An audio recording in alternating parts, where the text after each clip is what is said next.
Netālu no Limbažiem uzraksts ceļamalā liecina, ka te atrodas mini zoodārs Bērskalni. Apmeklētājs tajā sagaida itin raibu un arī skaļu saimi.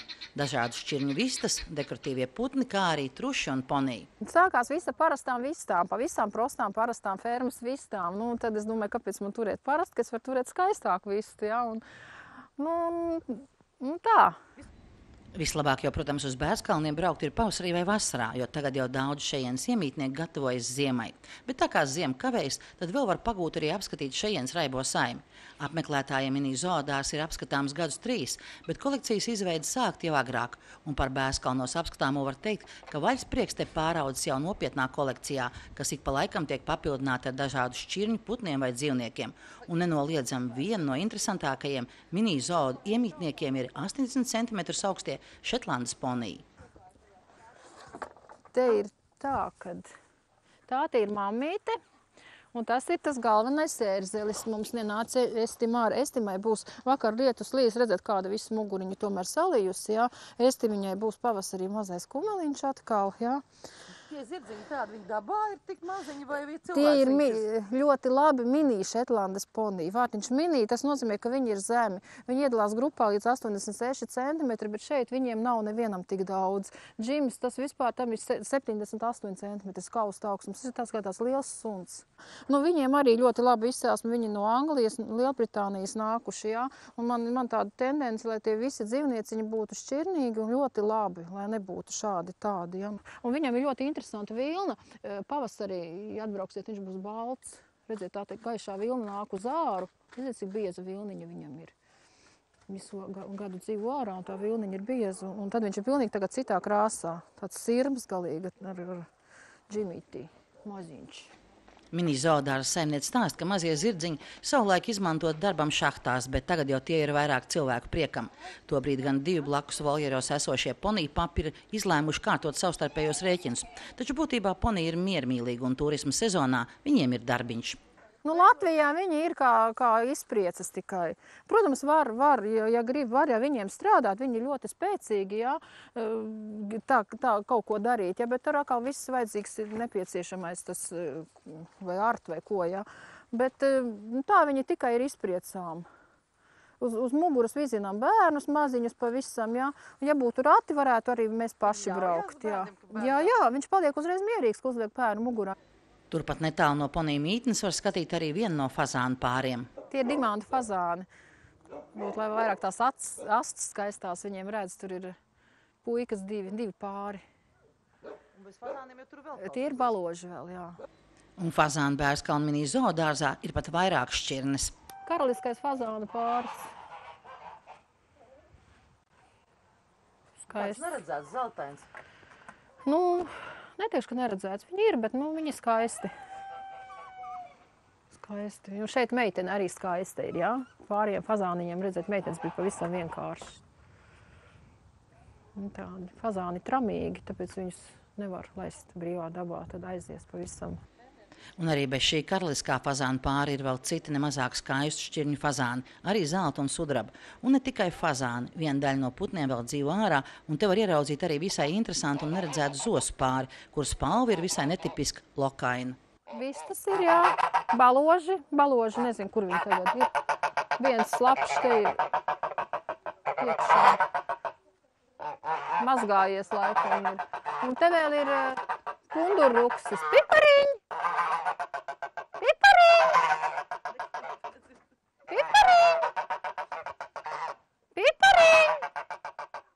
Nāk, pipariņš.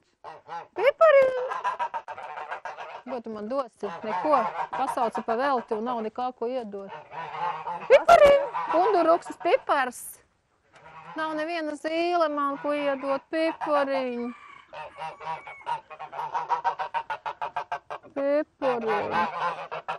Pipariņam jāievēro diēta. Viņš tā daudz nevar ēst, lai viņš būtu skaists. Bet vērojot Bērskalnu mini zoosaimi, tomēr šķiet, ka saimnieces favorīts ir dažādi šķirņu vistas. Un te ir arī tās ir visas bramas. Tās ir tās pašas bramas, kas baltās ir. Tās ir jauniņās, tās ir mazākas, tās ir šā gada. Tās ir vecās, redzat, zelta bramas smuku liela. Tagad viņas visas čāpo uz savu mītni. No lielām vistām pārsvarā man ir bramas. Jā, un vairāku krāsu. Cibā.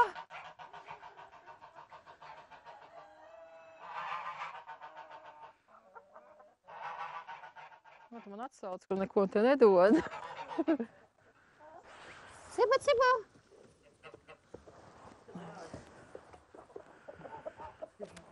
Nu, ej.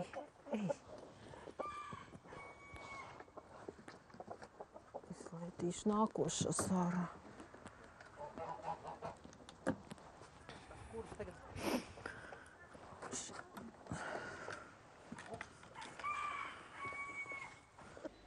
Jāteic, visas vistas Bērskalnos ir tiršķirnes. Kolekcija veidota braucot uz ārvalstu izstādēm un rūpīgi izraugoties putnus.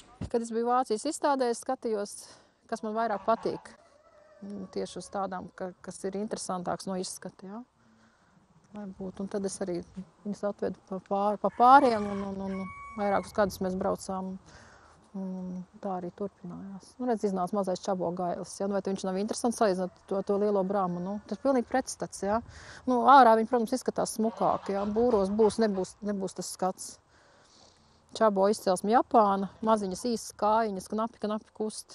Ja tur būtu zāle, tad liekas, ka viņš peld. Viņam tās kājas vispār neredz. Liela sekste, tas ir jaunais gailīts. Liela sekste, lielās, nu, blakus lielais brāmis un arī gailis. Ja? Pilnīgi pretstats, viss sekste savādāk un savāds pilnīgi. Bet vislielāko visu šķirņu dažādību var ieraudzīt šim nolūkam īpaši būvētajā putnu mītnē. Šeit ir inkubators, mēs te parasti perinām cāļus, ja? Un otra kastīte ir arī no Vācijas nāk, kur liekam pēc tam iekšā. Nevajag vairs vistas, ka perina, bet paši te ir mazās ūbeles. Tas nozīmē, ka vistas vien te nav, te ir visādāk putni. Te ir baloži arī, jā. Un tālāk jau sāks iepazīšanās ar visdažādākajām vistu un baložu šķirnēm. Nosaukumi vien jau skan visai eksotiski, piemēram, Yokohama. Pirms tam saimniece ir parādījusi iespaidīgu spalvu no šīs šķirnes gaļastas. Šitā man pašai ļoti patīk visu šķirne Yokohama, kur es mums rādīju to garo spalvu. Es pateicīšu varbūt vaļā, jā.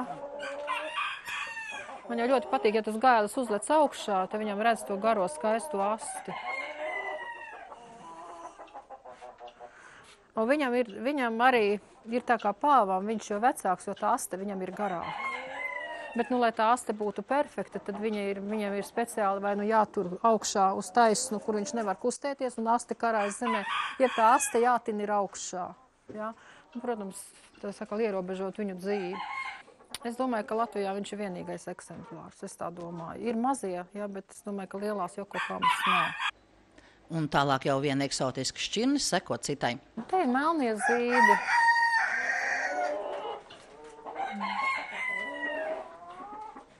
Melnās zīda vistas. Viņas ir pūkainas, jā, viņas tādas, kā var teikt, redzēsiet balto, viņas tā kā pūkaini, tā kā tas baltais pūkainais trusis. Viņiem nav tāda spalva, bet tādas pūkas liekas visas. Šitos var parādīt, baltos, jā, šitie ļoti skaisti, baltie zīdi. Jūs tagad redzat, viņi ir tā kā pūkaini, kā truši, jā. Un te ir izteikts tās melnās sejas, tā kā nēģeriem tumši.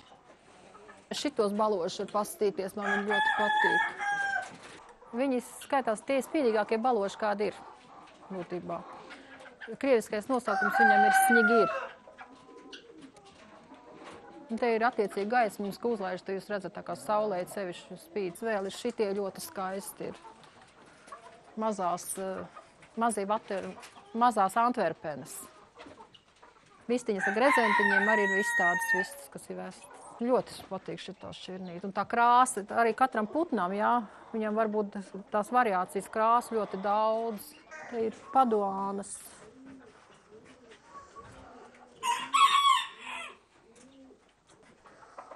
Jā, te ir jaunais gailīts jūsu pusē, un te ir vecais gailis, jā, pieaugušais. Vistiņas. Šitā ir araukāna, visu šķirnīta araukāna. Interesanti ar to, ka viņa dēļ zilgan zaļu olu čaumaliņā ir. Un viņiem nav vispār astes. Eksemplārs ļoti labs, ļoti pušķi smuks šeit ir gar sejām. Gailim, te ir divi pāri, jā. Un tās ir sprogēnās paduānas. Te var būt. Arī pārītes atvedu no izstādes, no vācu izstādes pārīti atvedu, un tad tev arī viņas tādi ir diezgan stresēni, kā šķirni ir. Bet interesanti katrā. Nu jā, man viņi arī patika, viņi izstādē bija vienīgie. Smieklīgi. Nu, tad čiekuru vai ko, jā, nu viss parasti kavējas pie viņiem. Viņi no augšas arī neredz, jā, viņi tā kā pēkšņi ierauga, te viņiem uzreiz ir tāds jauni šamo šķirne. Viņiem, ko izmantoja sevišķi to te gailu, izmantot cīņām, ja vairāk pie melnajiem to redz tajās video filmās. Bet viņiem vēl ir jāaug, tāpēc redzēt spēcīgas kājas, spēcīgi muskuļi. Viņi vēl jauni ir šā gada. Sultāns, vista šķirne sultāns, izcelsme Turcija. Olas īpaši daudz nedēļa. Galvenais tas izskats. Gadā aizies 70 olas. Bet, nu, tas... Un katrs šajienas iemītnieks ir vai nu arī interesanti savai šķirnei vienu raksturīgu spalvu un krāsojumu, vai arī ar kādu citu īpatnu atšķirību. Te var, piemēram, redzēt vistu šķirni, kas savā spalvas krāsojumā ir līdzīga dalmācietim. Būtībā jau var tikai apbrīnot, ko spējusi paveikt dabu un arī cilvēku darbs, veidojot šķirnes. Kopumā Bērskalna mini zoodārza apskatāms ir vairāk kā 20 vistu šķirnes. Jāteic, ka šīs kolekcijas veidošana nebūtu nav lēta un arī neviegla. Pirmkārt, tīršķirnes vistas starptautiskajās izstādēs maksā visai dārgi. Saimniece stāsta, cena var būt pat 100 eiro par putnu. Un nevienmēr arī veids tālākā putnu pavairošana. Jārēķinās arī, ka kāds var aiziet bojā. Un līdzīgi jau ir arī ar trušu saimi, kas arī Bērskalnos ir pāri par 20 šķirnēm. Nu, redziet, uz ziemu mēs sataisam būdiņām, pieliekam plēvis, jo tagad arī bija tas drausmīgais lietus un viss te bija slapšs. Te ir viens trusis, bet viņš man ir jāķemmē. Viņš man ir bišķiņ savēlies. Viņam ir 10 cm gara vilna, jā. To vilnu ļoti labi var izmantot, adīt, vispirms savērt, ja, un tad adīzmos. Tas ir lielais angors. Un trušu būdas jau mini zoodārzā veido vai veselu garaušu kvartālu, kur tāpat kā vistas, tos var skatīt visdažādāko šķirņu. Šitais arī rēts trusis Latvijā. Arī ievests no Čehijas. Man puika un meiteni šitiem trusīšiem ir. Kažo kādas trusis skaitās. Un tie ir mazais pundurreksītis, redzat, jā. Arī nāk no vācu izstādes. Šitie abi nāk no Vācijas, no izstādes. Un arī par apskatāmajiem trušiem saimniece saka, ka vēlas, lai viņas saimniecībā būtu tikai tīršķirnes dzīvnieki, kas atbilst savas šķirnes prasībām. Un te vēl ir tas te Japānis, bet jūs pasaties, kāds viņam perfekts. Japānis ir raksturīgs ar to, ka viņam ir tam zīmējumam jābūt tā kā šaha galdiņam, ja? Un to pierīti, ka viņš parāda, viņam ir pilnīgi tā kā nostrīpota, ja? Un tā kā pretēji austiņa ir tumša. Un tas ir brālīts tiem mamītu, māsi tur brālīts. Bet nenoliedzami saimnieces lepnums ir kadebo šķirnes suņi, un Latvijā tā ir ļoti reta šķirne. Tā ir mamma, vecākā kucīte mums, jā. Tētis, skrien ar koku. Tētis mums ir speciāli vecs no Spānijas, no Maļorkas. Latvijā viņas vēl sauc par Maļorkas buldogiem, bet tas nosaukums nav pareizs. Buldogi viņi ir tikai Latvijā un Krievijā. Viņa, ja paskatās spāņu saitus, tad viņi ir Maļorka mastif. Jā. Bet Latvijā tā ir tāda, kā lai saka, reta šķirne. Nu, jā, mums te Limbažos viņi ir, tad, nu, ir vēl, jā, bet salīdzinoši ar citiem suņiem viņi ir maz, citām šķirnēm. Un ir valstis, tagad ir Krievija, ir Polija, jā, ir valstis, kurās viņu vispār nav tie suņi. Es izvēlos tāpēc, ka viņi ir reti, ka es par viņu vismazāk zināju. Nu, cilvēki arī par viņus nezina. Nu, labās īpašības, viņi ir ļoti, ļoti mīļi saviem saimniekiem, ļoti draudzīgi. Nu, vispār īpašības viņiem ir ļoti daudz labas, jā. Es jau te, ka sunīšu pārdevi, es jau grūti man tā saimniekam jau netic, jā, vairāk no malas, bet, nu. Un sargi kādi? Viņi ir sargsuņi. Jā, tas primārais ir, ka viņi ir sargsuņi, bet, protams, tas rakstuņš arī katram ir savādāks. Nu, viņi ir tā, ka ar kompānijā viņi var būt kopā, ja, un viņš mierīgi sēdēs. Nu, viņiem vēl tā vēsture ir tāda, ka viņi piedalījušies suņu cīņās, jā, savā dzimtenē. Un Laisa Teredoram Rīgā, ka netika galā ar bulli, galā gāja palīgā. Tad tāda bezbailīga būtībā arī. Nu, viņiem viss tas ir iekšā, viņiem tas tik daudz pats to attīst, jā. Arī daudz, kas atkarīgs no audzināšanas, bet, nu, viņi ir tādi nopietni suņi. Bet tā viņi ļoti labi sadzīvo ar bērniem. Cilvēki ierauga, viņas liekas, ka šausmas, ja viņi ļoti draudzīgi ir savā ģimenē ar bērniem un tāpat ar visiem saviem mājdzīvniekiem. Viņiem ļoti patīk, viņi ļoti azartiski, sevišķi tēvs. Tas ir pilnīgi spāņu asins, var teikt, viņam ir. Viņi ļoti iedelīgi, tas ir šausmīgi. Sevišķi kuces, ja? Tas vairāk viņiem tāds izdzīvošanas instinkts ir, jo kā šķirne viņi tajā Spānijai diezgan senos laikos diezgan nežēlīga viņiem ir apgājušies. Ja? Tur tas selekcijas darbs netika veikts, kā mēs lasījām, diezgan viņas izmantoja tikai. Un tāpēc tās kuces ir uz tādu izdzīvošanu. Viņiem bija dzims lieli metieni, 10 kucēni. Tagad ar mums bija pavasarī tie divi, kas ir vienādē, tās ir jaunās kucītes. Bija 8 sunīši mums. Te bija interesanti, te dārzā visi. Viņi tad dzīvojas, tie saka, koki ir apgrausti. Tagad jau sēta arī sagrausti, ja vakar sataisījām, lai vakar var lielikt iekšā jau mazās lienu laukā. Atrod, patīk pagrausties. Mīluliši, mozi zotīši, moni, jo. Mēs jau bijām izstādē, nepaties, mēs jau ejam pie izstādēm, mums ir tituli visiem. Lai tā kārtīgi apskatītu un iepazītu Bērzkalna saimi, tad tam ir jāvelta kārtīga stunda vai pat pusotra. Un kaut arī vēl informācijas par Bērzkalniem globālajā tīmeklī nav daudz, tomēr turisti brauc. Ir sevišķi tie, kas ar ģimenēm izvēlējušies paceļot pa Latviju. Turisti brauc un it kā viss ir ok, vienkārši es jūtu, ka tā informācija viņam, jo cilvēki atbrauc un atbrauc ir, ka pat otrais, trešreiz atbrauc un vēl citus cilvēkus, jā, iesaka, jā, bet kaut kā tā informācija lēnām aiziet. Un viss ir apmierināti, viss ir priecīgi, nav nekad neviens gadījums bijis, ka tur kaut kāds tāds, jā. Ģimenes daudz brauc, rīcinieki arī daudz brauc, jā, Ir cilvēki, kas, teiksim, kas varbūt tagad nebrauc tik daudz uz ārzemēm, ceļo pa reģioniem, teiksim, vienu brīdī viņi paņem, teiksim, Limbažu rajonu vai Valmieras rajonu, tad viss pēc kārtas, kas te ir un iekļauj arī to. Bet, protams, reizēs, kad te ierodas apmeklētāji, saimniecei nāks uzņemties arī gida lomu. Un atliek vien arī minēt, cik laika prasa visu šejienes iemītnieku apkopšanu un pabarošanu, kas pēdējā laikā kļūst arī arvien dārgāk, jo kāpušas labības cenas. Saimniece arī neslēp, ja iesāktais nebūtu tik ļoti pie sirds, tad šādu rūpi par tik dažādiem apskates dzīvniekiem pat nevarētu uzņemties. Man tas patīk, ja tas sākās it kā ar hobiju, un ja tas tā nav, tad to nevar uzsākt. Jābūt cilvēkam, kam tas patīk. Ja tas nepatīk, tad vispār tur nav ko, tur peļņa. Nezinu, pēļņa pagaidām nav nekāda. Tagad Bērzkalnos cer, ka priekšā nebūs dziļa un barga ziema un visi šejienes iemītnieki to veiksmīgi pārlaidīs, lai pavasarī atkal priecētu mini zoodārza apmeklētājus.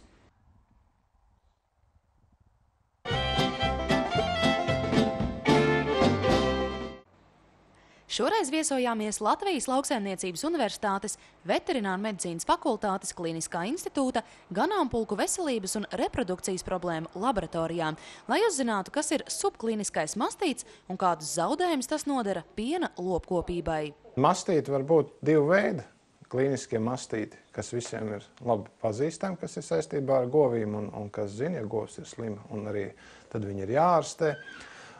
Bet bieži vien tiek aizmirst par subklīniskiem mastītiem, kuri izplatības ziņā noteikti ir biežāk sastopami nekā klīniskie mastīti. Un arī pēc tā, kādus zaudējumus viņi rada, viņi ir, jāsaka, pat nozīmīgāki par šiem klīniskajiem mastītiem, jo viņi samazina piena kvalitāti, līdz ar to samaksu, kas tiek saņemta par pienu. Samazina govs ražību. Arī šitie govs mūža vērtība daudzkārt samazinās. Viņi ir ātrāk jābrāķē un ir pierādīts, ka subkliniskais mastīts var būt kā kliniskā mastīta ievads, sākums un pie tam diezgan ilgstošā periodā. Vienīgais rādītājs, kas regulāri tiek izmeklēts katrai govī, kurai tiek veikts pāraudzības analīzes, ir somatisko šūnu skaits pienā. Un orientējoši pēc tā mēs varam spriest, cik liela ir iespēja, ka šai govī varētu būt arī subkliniskais mastīts. Tiklīdz kā šis rādītājs ievērojami paaugstinās, mums ir jāmeklē cēlonis, kāpēc, un viens no biežākajiem ir subklinisks mastīts. Tikai pēc paaugstināta somatisko šūnu skaita vien nevar precīzi noteikt diagnozi, tāpēc tiek rekomendēts veikt piena bakterioloģisko izmeklēšanu, lai noteiktu mastīta ierosinātāju. Priekš izmeklēšanas šeit ir ļoti svarīga pareiza parauga noņemšana. Ir situācijas dažkārt, kad šis te paraugs ir noņemts nepareizi, tad ir noņemts tā, kad paraugā iebirst kaut kas, vai arī nav nodezinficēts pups un nonāk daudz dažādas apkārtējā vidē esošas baktērijas. Un pēc metodikas skaitās, ka šajos gadījumos mēs veicam izmeklēšanu, bet rezultātā mēs pasakam tikai to, ka īstenībā paraugs nebija derīgs izmeklēšanai. Laboratoriju atbildi par piena bakterioloģiskās izmeklēšanas rezultātiem sniedz aptuveni nedēļas laikā. Sniegtā atbilde ir par to, vai iesūtītajos piena paraugos ir konstatēti mastīti ierosinātāji. Bez tam arī katrai govī, tas ierosinātājs, kas varētu būt būtiskākais viņai, jo govī tomēr 4 pupi un katrā var būt arī kaut kas cits, bet ja kāds no šiem ierosinātājiem ir patogēns un viņš ir būtisks, tad viņam nosaka arī jutību pret zāļu līdzekļiem, pret antibiotikām. Tātad, kuras antibiotikas nebūtu vērts lietot ārstēšanā. Parasti jau ir tā, ka izmeklēšanai seko šis lēmums par ārstēšanu, kurā tiek lietots ieteiktās antibiotikas, un tas ir saistīts ar to, ka antibiotika lietošanas laikā govs piens jābrāķē ir arī vēl pēc ārstēšanas, kamēr beidzās antibiotika izdalīšanās. Ivars Lūsis uzsver, ka mastīta gadījumā ārkārtīgi svarīga sadarbība ar veterinārā ārstu, jo paša efektīvākā medikamenta izvēlē nepieciešama profesionāla pieeja. Nepareiza antibiotiku lietošana var pat kaitēt dzīvniekam. Bez tam bezmērķīga ārstēšana vienmēr rezultātā izrādās dārgāka. Arī speciālists, arī veterinārās, ja viņš nezina par to, kāds ir ierosinātājs un vai tur vispār ir ierosinātājs iekšā, tad atliek tikai šī eksperimenta metode, viena antibiotika, nelīdz ņemam citu, un tad arī parādās tas mīts, kad ir jābūt kaut kādai, tad visstiprākai antibiotikai, visuniversālākai, kura tad mūs glābs visus turpmākos laikus. Un ja tiek lietotas nepareizas antibiotikas, kādas var būt sekas? Govī katrā ziņā pašai arī ir savas spējas ķepuroties un veseļoties, bet katrā ziņā tad šīs nepareizi lietotās antibiotikas viņai neko nepalīdz.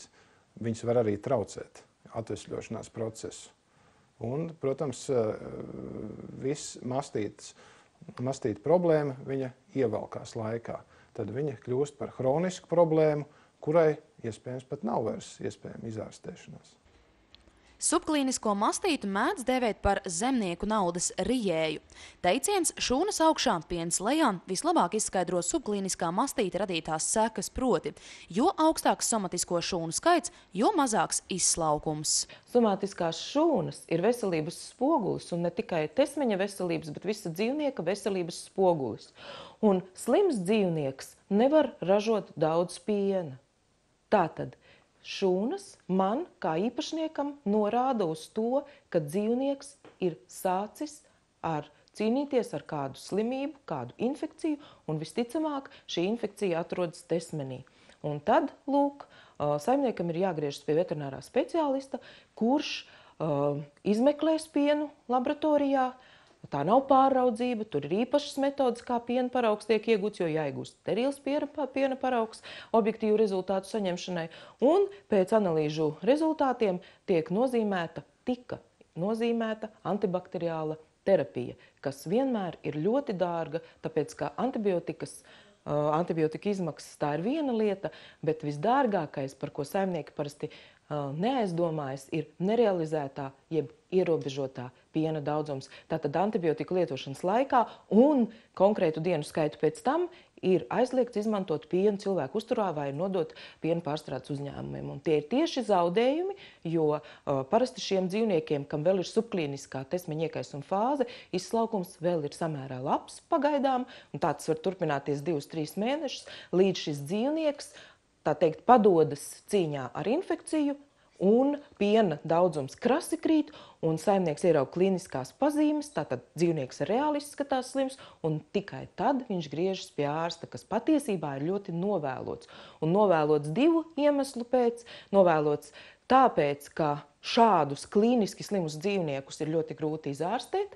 Viņi sliktāk padodas ārstēšanai, neskatoties uz to, ka antibiotikogramma ir veikta un analīze ir izdarīta. Bet slikti ir arī tāpēc, ka visus šos iepriekšējos mēnešus, kamēr dzīvnieks vēl cīnījās ar šo slēpto infekciju, saimnieks nav ieguvis maksimālo vai ģenētiski iespējamo piena daudzumu. Līdz šim subklīnisku un klīnisku mastītu gadījumā kā galveno ārstēšanas līdzekli izmantoja antibiotikas, taču vienmēr bija jārēķinās ar ierobežojumu laiku pienam antibiotiku lietošanas laikā un vēl vismaz 3 dienas pēc tam. Veterinārā ārste Vita Būda Gaile uzsver, ka ne visi saimnieki ar sajūsmu uztvēra ārsta ieteikumus cīņu ar tesmeņu infekciju uzsākt jau agrāk, slimības sākuma fāzē, jeb kamēr mastīts ir subklīniskajā fāzē, jo ārstēšana, kura saistīta ar antibiotika lietošanu, vienmēr ir ļoti dārga piena ierobežojuma dēļ. Tagad Dimelavete Latvija piedāvā jaunu iespēju subklīniskā mastīta ārstēšanā ar veterināro preparātu Aerofit Gel, kur lietojot nav nepieciešami ierobežojumi piena izmantošanā. Es patiesībā esmu bezgala lepna, un es pat nebeidzu slēpt savu sajūsmu par to, ka beidzot ir radusies ļoti draudzīga iespēja palīdzēt dzīvniekam pavisam ātri, kamēr viņš vēl ir gatavs palīdzēt mūsu nozīmētajai ārstēšanai, kamēr vēl viņa imunitāte spēja atbalstīt mūsu ārstēšanas procesu. Un tā ir tieši šī subklīniskā fāze, kurā mēs varam, izmantojot intramamāru terapiju, sasniegt labus rezultātus un atbrīvot šo tesmeni no infekcijas, nenozīmējot ierobežojumu periodu piena izmantošanā, jo šis preparāts ir ļoti organismam draudzīgs, viņš pat kāpina imunitāti. Šis ir ļoti komplicēts homeopātisks preparāts, kura lietošana, viņš ir reģistrēts kā veterinārās zāles, bet lietošana neprasa ierobežojums pienam. Ganāmpulka īpašnieku galvenais ieguvums būs tas, ka tagad cīņu ar tesmeņu slimībām varēs uzsākt ievērojami agrāk un bez uztraukuma par ierobežojumu periodu pienam un gaļai. Aerofit Gel paredzēts ekonomiski izdevīgai kvalitatīva piena ražošanai. Subklīniskajā fāzē dzīvnieka piens ir bez būtiskām organoleptiskām izmaiņām. Tātad ne viņa krāsa, ne viņa garša, ne viņa kvalitatīvās, kvantitatīvās īpašības nav būtiski mainījušās, kas nozīmē, ka citkārt cilvēki viņus realizē piena pārstrādes uzņēmumiem, līdz pienāk tas brīdis, kad vairs tik pārmērīgi augsto šūnu dēļ vairs nepieņem šo pienu. Šajā gadījumā mēs uzsākam laicīgu ārstēšanu ar Aerofit Gelu. Lietošanas kurs ir tikai 3 dienas, 2 reizes dienā, un reāli visu šo laiku, par cik piens jau nav vēl izmainīts, jo govs ir tikai subklīniski slima, mēs lietojam šo pienu bez bažām un, protams, atbilstoši arī, es atgādinu, konsultācijas ar veterinārārstu vienmēr dod tikai bonusu, un pašārstēšanās vienmēr ved uz nekurieni. No nākamā gada janvāra Dimelavete Latvija reģionos organizēs apaļā galda diskusijas starp veterinārārstiem un zemniekiem, lai izveidotu pilnīgu izpratni par šo jauno ārstēšanas metodi.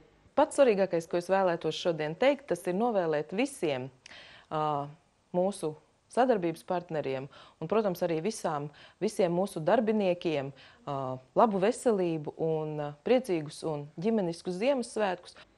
Ir sens latviešu ticējums, ka vecgada naktī jāiet uz kūti klausīties, ko lopi runā. Tā tas esot tikai vecgada naktī. Tomēr Dimelavete speciālisti ir pārliecināti, ka govis ikdienu mums daudz ko pastāsta, un tāpēc novēl biežāk vērīgi ieskatīties govju raidītajos signālos. Bez tam govis taču nekad nemelo.